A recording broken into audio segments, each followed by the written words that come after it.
অতিথি আপ্যায়নে অথবা বিকেলের নাস্তায় আমরা পাস্তা সবাই খুব পছন্দ করে থাকি। আজ আপনাদের সঙ্গে আমি এই পাস্তাটি চিংড়ি মাছ দিয়ে কীভাবে রান্না করি সেটাই শেয়ার করব। হ্যালো এভরিওয়ান, আসসালামু আলাইকুম। আশা করছি যে যেখান থেকে আমার ভিডিওটি দেখছেন সবাই অনেক ভালো আছেন এবং সুস্থ আছেন। আলহামদুলিল্লাহ, আমিও আল্লাহর অশেষ রহমতে খুবই ভালো আছি। তো প্রথমে যে কাজটি করতে হবে, পাস্তাটা সিদ্ধ করে নেব এবং সিদ্ধ করার শেষ পর্যায়ে আমি এখানে কিছু গাজর কুচি দিয়ে দিয়েছি।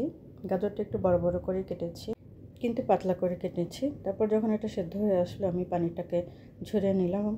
তারপর আমি এখানে কিছু সবজি নিয়ে নিয়েছি। এখানে আমি 3 রকমের বা 3 কালারের ক্যাপসিকাম নিয়েছি, টমেটো নিয়েছি, পেঁয়াজ, কাঁচামরিচ এবং চিংড়ি মাছ। এখন আমি একটা সস তৈরি করে নেব। তো প্রথমে 2 টেবিল চামচ ভিনেগার দিয়ে দিলাম, তারপরে 2 টেবিল চামচ সয়া সস দিয়ে দিলাম এবং 2 টেবিল চামচ টমেটো সস দিয়ে দিলাম। এখন এটাকে খুব ভালোভাবে মিশিয়ে নেব।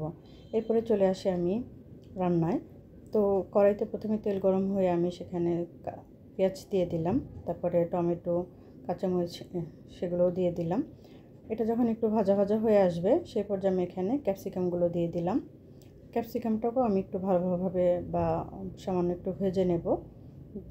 তারপরে আমি এর সঙ্গে অ্যাড করে দেব আমি যে গুলিয়ে রেখেছিলাম সসগুলো, সেই সসটা আমি এখানে অ্যাড করে দেব। এখন এটাকে আবারও একটু ভালোভাবে কষিয়ে নেব এই ক্যাপসিকামের সঙ্গে। যখন সব কিছু বলক চলে আসবে সেই পর্যায়ে আমি এখানে অ্যাড করে দেব ছোটো ছোটো পিস করে কেটে রাখা চিংড়ি মাছগুলো। এখন এই চিংড়ি মাছটাকে আমি এর সঙ্গে খুব ভালোভাবে কষিয়ে নেব। এখন এই পর্যায়ে আমি অ্যাড করে দিলাম লবণ এবং কিছু পরিমাণ গোলমরিচ। গোলমরিচটা আমি একটু বেশিই দিয়েছি, কারণ আমার কাছে গোলমরিচের ফ্লেভারটা ভালো লাগে। মনে হচ্ছিলো একটু লবণ কম হয়েছে, তাই আমি আবার একটু লবণ দিয়ে দিলাম। এখন আমি একটু পানি দিয়ে দিলাম যাতে সব কিছু খুব ভালোভাবে মিশে। পানি দেওয়ার পরে যখন একটা বলক চলে আসবে সেই পর্যায়ে আমি এখানে সেদ্ধ করে রাখা পাস্তা এবং গাজর দিয়ে দিলাম। এখন এই পাস্তা এবং গাজরটার সঙ্গে সসগুলোকে খুব ভালোভাবে মিশিয়ে নিতে হবে এবং খুব ভালোভাবে একটু রান্না করে নিতে হবে।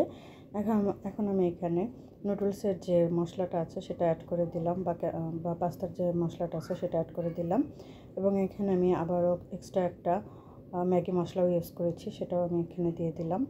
এখন সব কিছু পাস্তার সঙ্গে খুব ভালোভাবে মিশিয়ে নেব।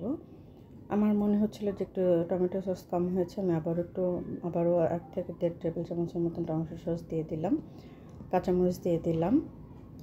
কাঁচামরিচটা দিয়ে এখন খুব ভালোভাবে সব কিছু মিশিয়ে নিয়ে আমি নামিয়ে ফেলবো। আমার পাস্তা অলরেডি রান্না কমপ্লিট হয়ে গেছে।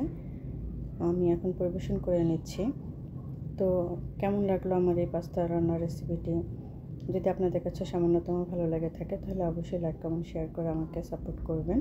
ভিডিওর এই পর্যন্ত যারা আমার সঙ্গে ছিলেন তাদেরকে অসংখ্য অসংখ্য ধন্যবাদ জানাচ্ছি।